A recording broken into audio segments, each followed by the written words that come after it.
제가 오늘 여러분들께 말씀드릴 주제는 인류를 멸망으로 이끌어가는 세계 3대 질병에 대해서 소개시켜 드릴 거예요. 자, 첫 번째, 여러분들 좀비 영화 보신 적 있으신가요?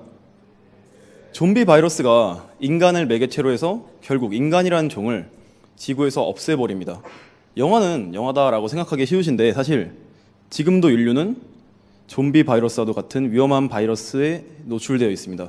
이 질병에 걸리면 수많은 합병증이 따르지만 아직도 인류는 이 질병에 대해 대책을 하고 있지 않습니다. 이 질병의 이름은 비만입니다. 전 세계적으로 비만은 급증하고 있고요. 지금은 3명당 1명꼴로 앓고 있는 질병이 비만이 되었습니다. 두 번째 질병입니다.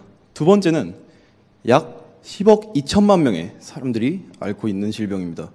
이 질병 때문에 6초마다 1명의 어린이가 사망합니다. 이 질병의 이름은 기근입니다.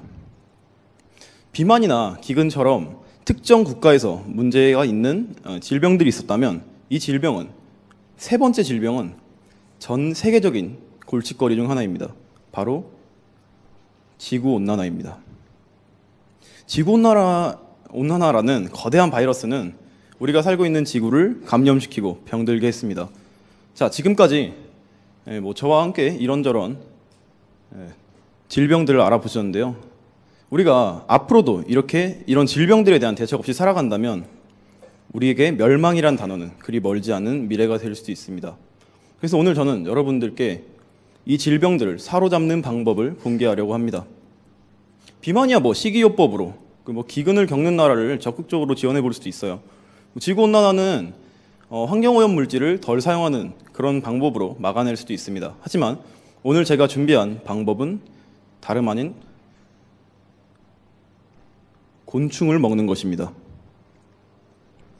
어떻게 곤충을 먹는 게 우리에게 이런 질병들을 막아낼 수 있을까요? 지금부터 그 이유까지 함께 알려드리겠습니다. 첫 번째, 곤충은 비만을 예방합니다. 곤충에는 어떠한 고기보다 많은 영양소와 그리고 균형 잡힌 영양소가 들어가 있습니다. 이런 특징은 비만 환자를 치료하고 예방하는 데 큰 도움이 될 수 있습니다. UN 보고서에서는 식용곤충이 인류의 비만율을 줄일 것이라고 예측한 바도 있습니다. 두 번째입니다. 우리는 보통 소고기, 돼지고기, 닭고기 등을 먹습니다. 소고기 1kg을 생선할 때 필요한 숫자를 1이라고 해보겠습니다. 사료의 양입니다. 그럼 돼지고기는 약 0.4의 값을 가집니다. 닭고기는 0.25의 값을 가집니다. 그렇다면 순수한 곤충 원료 1kg을 생산하기 위해 필요한 사료의 양은 얼마일까요? 약 0.06입니다. 곤충은 소의 100분의 6에 해당하는 사료로 같은 양의 고기를 생산할 수 있습니다. 그리고 이러한 효율적인 특징은 세계적인 기근 문제를 해결하는 데 중요한 열쇠가 될 수도 있습니다. 자, 여러분, 이게 뭔가요? 소고기. 소는 인류에게 가장 사랑받는 가축 중에 하나입니다. 하지만 이런 사랑스러운 소들을 키우기 위해서 우리는 많은 대가를 치러야 하는데요.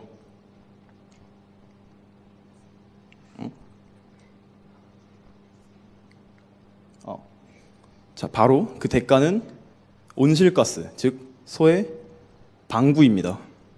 에스토니아라는 나라에서는 소의 방구에 세금을 매깁니다. 얼마나 끼면은 세금까지 매기냐 이런 생각까지 하시겠지만 사실 소는 하루에 승용차 한 대와 같은 양의 온실가스를 배출합니다. 우리가 이런 방구쟁이들 대신에 곤충을 먹는다면은 지구온난화를 막아내는 데 큰 기여를 할 수 있지 않을까요? 자, 지금까지 곤충을 먹어야 되는 이유를 말씀드렸는데요. 지금 제 이야기를 들어주신 모든 여러분들, 저와 함께 약속 한 가지를 해주셔야 됩니다. 앞으로 곤충을 먹고 살겠다고요. 요렇게요. 와, 이 정도까지. 지금 앞에 계신 분들 다 봤어요, 제가.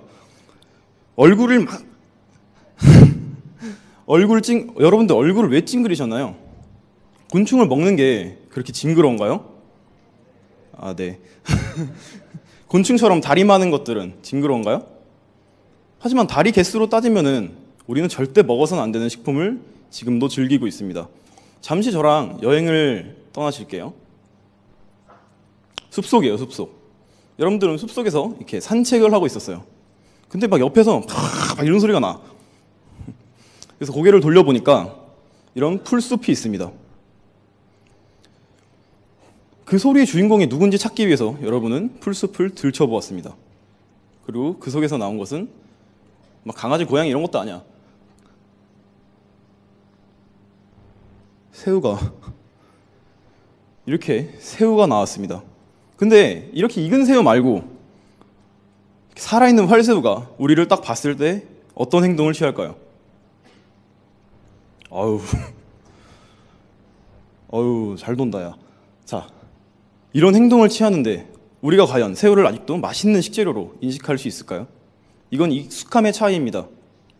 우리 새우를 먹는 것은 익숙하고 곤충을 먹는 것은 익숙하지 않은 이유를 알기 위해서는 우리는 먼저 한국의 식충 문화에 대해 알아봐야 합니다. 전 세계인들의 80%는 이미 식충을 하고 있습니다. 하지만 대한민국에서 식충 문화는 축산업과 어업의 발달로 인해 사라졌기 때문에 곤충이 더 이상 우리에게 먹거리가 아닌 해로운 생물로 인지되기 시작합니다. 누가 해롭다고 생각하는 것을 저처럼 막 먹겠다고 나설까요? 자, 이런 상황 속에서 우리가 곤충을 먹어볼 기회가 없기 때문에 곤충을 먹는 것이 이상하고 어색하게 보일 수밖에 없는 것입니다. 이렇게 생각을 해보는 건 어떨까요? 새우는 새우니까 괜찮아 이런 생각 마시고 새우도 곤충도 모두 괜찮아 이런 생각까지 가져봅시다. 자, 이제 이야기가 마지막을 향해 가고 있는데요. 자, 이제 식용곤충에 대해서 잠시 얘기를 해보겠습니다. 식용곤충은 이미 그 가치를 인정받았고요. 전 세계적으로 식용곤충 시장은 발달 중에 있습니다. 식충하는 것은 우리 인류의 발전에 기여하는 큰 의미가 있는 인류 발전에 기여하는 큰 의미가 있는 행동입니다. 여러분들도 식충에 동참하고 싶으신가요? 아, 좋다. 자, 이제 마무리를 하겠습니다. 아유, 벌써 나오면 안 되는데. 자, 자꾸 넘어가. 조수호 학생이 이렇게 인류 발전에 기여를 한 것처럼 여러분들도 식충을 통해 인류 발전에 이렇게 한 발짝씩 나아간다면 인류의 미래는 멸망이 아니라 희망으로 가득 찰 것입니다. 지금까지 제 이야기를 들어주셔서 감사합니다.